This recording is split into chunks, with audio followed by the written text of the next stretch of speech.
సంవత్సరాల తరబడి ఎన్ని మందులు వాడినా మీ మోకాల నొప్పులు తగ్గట్లేదా? ప్రాణ పెయిన్ క్లినిక్ లో అత్యాధునిక చికిత్స.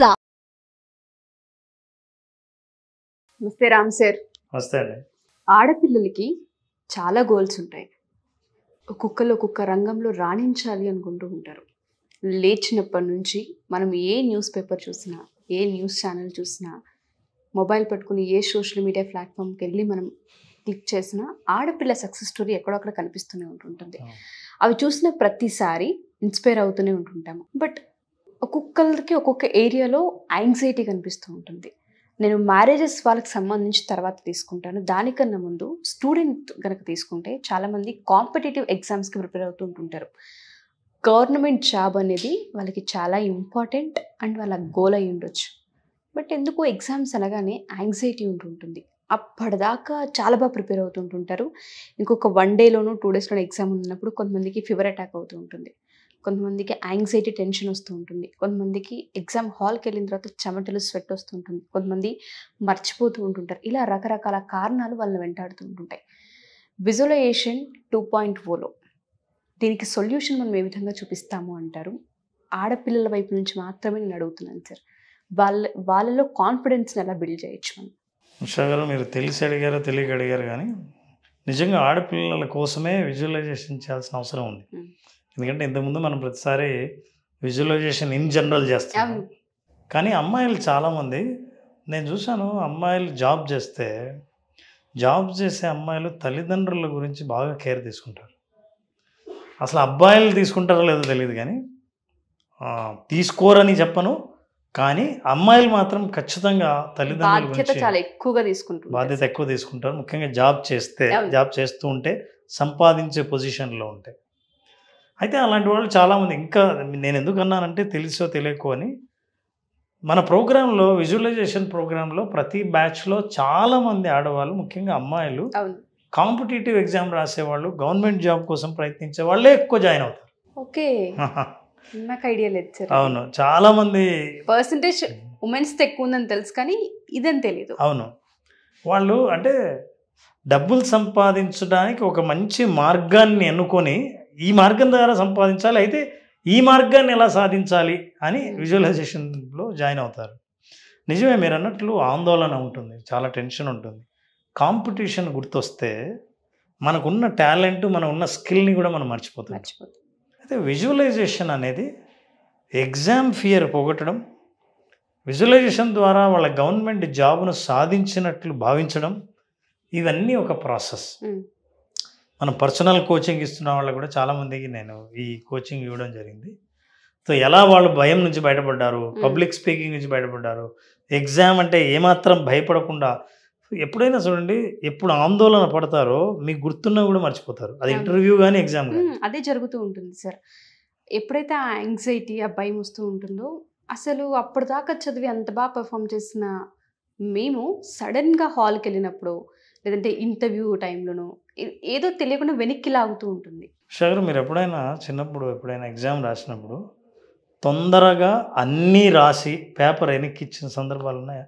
తొందరగా అన్నీ రాసి బాగా అన్నీ రాశారు, ఇంకా అనుకున్న సమయం కంటే ముందే అయిపోయి చేశారా? చేశాను సార్. మీరు ఈ మాట చెప్తున్నప్పుడు మీ ముఖం మీద చిరునవ్వు చూడండి. అంటే కేవలం నేను ప్రశ్న అడిగినందుకు ఆ విషయం గుర్తొస్తే మీరు ఇంత రిలాక్స్డ్గా హాయిగా నవ్వుతున్నారే. మరి విజువలైజేషన్ ద్వారా అదే స్థాయిని, విజువలైజేషన్ ద్వారా ఆ స్థాయిని ఊహించుకుంటే, ఆ మానసిక స్థితిలోకి వెళ్ళగలిగితే ఎంత రిలాక్స్ అవుతారో తెలుసా?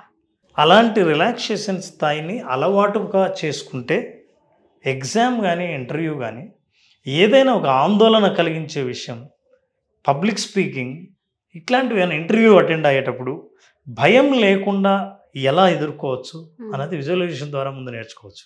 ఎలా సార్? అంటే ఏ విధంగా అంటారు? ఇప్పుడు అందులో చాలా రిలాక్సేషన్ టెక్నిక్స్ ఉన్నాయి. అందులో ముఖ్యంగా బ్రీతింగ్ టెక్నిక్లో నౌ లెట్ us ప్రాక్టీస్ 4-7-8. 4-7-8 ఏంటి సార్ ఈ నంబర్? ఏదో మ్యాజిక్ నెంబర్లా ఉంటుంది కాదు, కానీ బ్రీతింగ్ ఎక్సర్సైజ్లో 4 నంబర్స్ తీసుకోండి, 7 నంబర్స్ని అంటే బ్రీత్ ఇన్ 4 నంబర్స్, 7 నంబర్స్ ఆపేయండి, 8 నెంబర్స్ వదిలేయండి. చూడండి how you will feel relaxed. Okay, can we practice now? Only breathing అంతే. రెడీ? నేను కౌంట్ చేస్తాను, మీరు ఆ కౌంట్ని ఫాలో అవ్వండి. 4, 7, 8. ఓకే. Okay, right. 1, 2, 3, 4. 1, 2, 3, 4, 5, 6, 7. 1, 2, 3, 4, 5, 6, 7, 8. మీరు బాగా గమనిస్తే బ్రీత్ అవుట్ చాలా లాంగ్ ఉంటుంది, హోల్డింగ్ లాంగ్ ఉంటుంది, బ్రీత్ ఇన్ తక్కువ ఉంటుంది.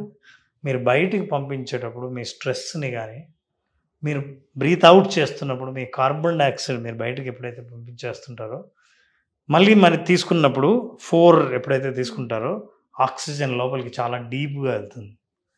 మీరు హోల్డ్ చేసినప్పుడు ఈ ఎక్సర్సైజ్ ద్వారా హార్ట్ బీట్ కంట్రోల్ అవుతుంది, పల్స్ నార్మలైజ్ అవుతాయి, ఆందోళన తగ్గుతుంది, ఆలోచన పెరుగుతుంది, విజువలైజేషన్ మీద కాన్సన్ట్రేట్ చేయగలరు. అంటే మీరు ఆందోళన ఎప్పుడైతే తగ్గుతుందో, ఇప్పుడు నేనేం చేయాలో ఆలోచించడం ఈజీ. ఇప్పుడు నేను విజువలైజ్ చేయాలి. ఏం విజువలైజ్ చేయాలి? ఇప్పుడైతే ఇలాంటివి 3 సెట్స్ చేయండి బ్రీతింగ్. ఓకే. 3 సెట్సే చాలు, మీరు రిలాక్స్ అవుతారు. ఇప్పుడు నౌ యూ విజువలైజ్. విజువలైజేషన్ ఏంటంటే, మీరు ఎగ్జామ్ హాల్లో తలెత్తకుండా ఎగ్జామ్ రాస్తున్నారు, లేదా కంప్యూటర్లో కానీ చేత్తో కానీ ఎగ్జామ్ రాస్తున్నారు, తలెత్తట్లేదు, రాస్తూనే ఉన్నారు. మీ పక్కన న్యూజిలేటర్ పోతున్నా మీరు చూసుకోవట్లేదు. తర్వాత ఎక్స్ట్రా షీట్ తీసుకున్నారు, మీరు మొత్తం ఎగ్జామ్ రాశారు. తర్వాత టైం వచ్చేసరికి ఇంకా 15 మినిట్స్ ఉంది. ఈ 15 మినిట్స్ని ఒకసారి మళ్ళీ రెఫర్ చేశారు పేపర్లన్నీ, ఏది మిస్ చేయలేదు, ఏ క్వశ్చన్ వదలలేదు అని అర్థమైంది. ఇప్పుడు మీరు ఎగ్జామ్ పేపర్ వాళ్ళకి న్యూజిలేటర్కి ఇస్తున్నారు, 5 నిమిషాల ముందే బయటకు వచ్చారు. ఎంత బాగుంది సార్. ఇది మనకు కావలసినది, మనం కోరుకున్నది. చాలా కూడా ఇది ఎక్స్పీరియన్స్ చేయాలనుకుంటూ ఉంటాం. ఎక్స్పీరియన్స్ అయి ఉంటారు కాబట్టి విజువలైజ్ చేయడం ఈజీ. మనం వద్దనుకునేది ఏది? ఆందోళన పడడం, కష్టంగా పేపర్ రావడం, ఆలస్యంగా రాయటం, కొన్ని క్వశ్చన్లు ఎగ్గొట్టడం, టైం సరిపోలేదని టైం సరిపోకపోవడం, ఇవన్నీ మనం కోరుకునేవి కాదు, కానీ ఆందోళనలు గుర్తొచ్చేవి ఇవే. సో స్ట్రెస్ ఉండకూడదంటే విజువలైజేషన్ ద్వారా మీకు కావలసిన సీన్ను క్రియేట్ చేస్తే, అది చేయటానికి మీకు దానికి కూడా ఆందోళన ఉండకూడదు కాబట్టి రిలాక్సేషన్ ప్రాక్టీస్ చేస్తే, ఈ రిలాక్సేషన్ బ్రీతింగ్ ఎక్సర్సైజ్ ద్వారా మీరు పూర్తిగా విశ్రాంత స్థితిలోకి వెళ్ళిన తర్వాత విజువలైజ్ చేయండి. ఈ విజువలైజేషన్ చేసిన తర్వాత then you feel very comfortable. ఇది ఎగ్జామ్ వరకు. అట్లాగే ఇంటర్వ్యూ కూడా, మీకు ఇంటర్వ్యూలో అవతల వాళ్ళు షేక్ హ్యాండ్ ఇస్తూ కంగ్రాచులేషన్స్ అన్నారనుకోండి, ఎలా ఉంటుంది? అందరి ముఖంలో చిరునవ్వు కనిపించింది అనుకోండి, మీరు వచ్చేటప్పుడు వాళ్ళే షేక్ హ్యాండ్ ఇచ్చారనుకోండి, ఎలా ఉంటుంది? బయటకు వచ్చిన తర్వాత నేను చాలా ఆన్సర్లు చెప్పలేదని వేరే వాళ్ళు అంటే, మీరు అన్నీ చెప్పి వచ్చిన మీకు ఎలా అనిపిస్తుందో చూడండి. ఇవన్నీ ఎమోషనల్గా మీరు ఆ సీన్ను క్రియేట్ చేసుకుని రిపీటెడ్గా అనుకుంటున్నప్పుడు ఆ స్థితి మీకు కాన్ఫిడెన్స్ని ఇస్తుంది. నేను ఎగ్జామ్ టైంకి రాయడం, టైం చాలా మిగలడం, ఇంటర్వ్యూలో ఏ ప్రశ్న కూడా ఆన్సర్ చెప్పకుండా అన్నిటికీ చెప్పే బయటికి రావడం, ఇవన్నీ హ్యాపీగా రిలాక్స్ కలిగించేవి కదా. అన్నిటినీ చాలా సంతోషంగా ఆనందంగా ఫీల్ అయ్యేవి. ఈ ఎమోషన్ని మనం క్యారీ చేయగలిగితే రియల్ ఎక్స్పీరియన్స్లో కూడా మీకు ఇదే ఎక్స్పీరియన్స్ ఎదురవుతుంది. దీని నుంచి మీరు బయటపడినప్పుడు కూడా హ్యాపీగా బయటకు వస్తారు. అప్పుడు మీరు ఫేస్ చేస్తారు చూసారా, ఫేస్ చేస్తున్నప్పుడు చాలాసార్లు ఆల్రెడీ మీరు ఫేస్ చేశారు మెంటల్గా, కాబట్టి ఇది ఈజీ అవుతుంది. That's how they can win competitive exam, they can win competitive interviews. అలా అమ్మాయిల్లో ఆత్మవిశ్వాసం పెరిగి ఖచ్చితంగా వాళ్ళు కోరుకున్న జాబును సాధించి, దాంతోపాటు ప్రయత్నం కూడా మనం చెప్పాల్సిన అవసరం లేదు. దాని అర్థం విజువలైజేషన్ చేసి మీరు చదవటం మానేయమని కాదు, జబ్బు బాగు చేసుకోవాలని అంటే విజువలైజేషన్ చేసి మందులు వాడకూడదని కాదు. చాలా తప్పు. మన ప్రయత్నం చేస్తుంటే బహుశా మీరు చేసే అతి తక్కువ ప్రయత్నం కూడా ఏది ప్రయత్నించారో అదే ఎగ్జామ్లో రావచ్చు. So that may be the effect of visualisation. So అలా మనం పాజిటివ్గా ఊహించుకున్న తర్వాత రిలాక్స్డ్గా చేసే ప్రయత్నాలు ఏవైనా సరే కంప్లీట్ పొటెన్షియల్ మనం బయటకు వస్తుంది. ఇందాక మీరు ఒక వర్డ్ యూస్ చేశారు, అదే ఎమోషన్ ఎప్పుడైతే క్యారీ చేస్తూ ఉంటుంటామో మన చుట్టూ ఏం జరుగుతున్నా పెద్దగా మనకు కనిపించదు. మనం ఏదైతే ఆందోళన imagine పడం. చేసామో, ఏదైతే క్యారీ చేస్తున్నామో అదే ప్రెజెన్స్లో మనం ఉండగలుగుతాం. బట్ ఇది ప్రాక్టీస్ త్రూనే కొంతమందికి వచ్చే అవకాశం ఉంటూ ఉంటుంది. ఆ. కొంతమంది దీన్ని ఓన్ చేసుకోవాలంటే టైం పడుతూ ఉంటుంది. అలాంటి వాళ్ళకి ప్రొఫెషనల్ హెల్ప్ ఖచ్చితంగా అవసరం. సో మీరు వాళ్ళకి ఏ విధంగా హెల్ప్ అవుతారు సార్? వాళ్ళు ఒకవేళ క్లాసెస్ తీసుకోవాలనుకున్నా, ఓన్లీ కాంపిటేటివ్ ఎగ్జామ్స్కి ఎవరైతే ప్రిపేర్ అవుతూ ఉంటుంటారో, అండ్ దాంతో పాటు చాలామందికి అబ్రోడ్స్ వెళ్ళాలని ఉంటుంది. వీసా ఇష్యూస్ ఉంటాయి కొంతమందికి అక్కడ జాబ్ కొట్టాలనుకుంటూ ఉంటారు, అక్కడ యూనివర్సిటీలో సీట్ రావాలి. ఇలా స్టూడెంట్కి సంబంధించి కేటగిరీ ఏదైనా సరే అదొక గోల్ వాళ్ళకి. దాన్ని రీచ్ చేయడానికి విజువలైజేషన్ 2.0 మీ త్రూ ఏ విధంగా హెల్ప్ అవుతుంది? ముందుగా అండి మే 25న విజువలైజేషన్ 2.0 సెషన్ స్టార్ట్ అవుతుంది. May 25th. 5 రోజుల పాటు జరిగే ఈ సెషన్లో confidence building, relaxation, visualisation process, everyday habits, వీటి గురించి మనం మాట్లాడతాం. ఓకే. దాంతో మీరు సాధించాలనుకున్నది సునాయాసంగా ఎలా సాధించవచ్చు, చుట్టూ ఆపర్చునిటీస్ని ఎలా గుర్తించవచ్చు అన్న విషయాలు మనం అందులో నేర్చుకుంటాం.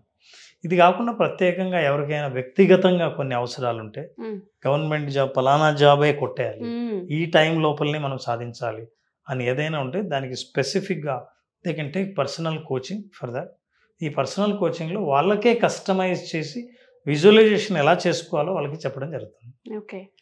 సో ఎవరైనా సరే మా ఈ వీడియో చూసిన తర్వాత పేరెంట్స్ కావచ్చు, టీచర్స్ కావచ్చు, లేదా స్టూడెంట్స్ మీరే కావచ్చు, మీకంటూ పర్టికులర్గా ఒక క్లారిటీ ఉంటుంది. మా గోల్ ఇది, కొడితే అక్కడ తగలాలి అనేలా ఉంటుంది. వాళ్ళకి కనుక రామ్ సార్ అన్నట్టుగా పర్సనల్గా కనుక కోచింగ్ కావాలి అనుకున్నా కింద స్క్రోల్ కాంటాక్ట్ నెంబర్ని కాంటాక్ట్ చేయొచ్చు.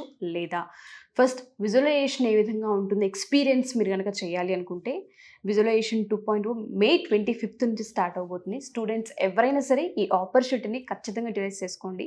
ఒక్కసారి కనుక దీన్ని మీరు ఎక్స్పీరియన్స్ చేస్తే ఏ విధంగా ఉంటుంది, చేంజెస్ ఏ విధంగా అవుతాయి, క్లారిటీ ఏ విధంగా ఉంటుంది మీకు అర్థమవుతూ ఉంటుంది. సో పేరెంట్స్ చూసినా, టీచర్స్ చూసినా, పిల్లలు చూసినా ఈ అవకాశాన్ని మాత్రం వదలకుండా ఒక్కసారి ఎంక్వైరీ చేసి ఖచ్చితంగా అటెండ్ అవుతారని ఆశిస్తున్నాం. డీటెయిల్స్ కావాలి అనుకుంటే కింద స్క్రోల్ అవుతున్న కాంటాక్ట్ నెంబర్ని కాంటాక్ట్ చేస్తే రామ్ జలదుర్గం గారెడ్డి మీకు పూర్తి వివరాలు అందిస్తారు. Thank you sir. Thank you so much. Thank you very much. Suman టీవీలో మీ పర్సనల్ అండ్ బిజినెస్ ప్రమోషన్స్ కోసం కింది నెంబర్కి కాంటాక్ట్ చేయండి.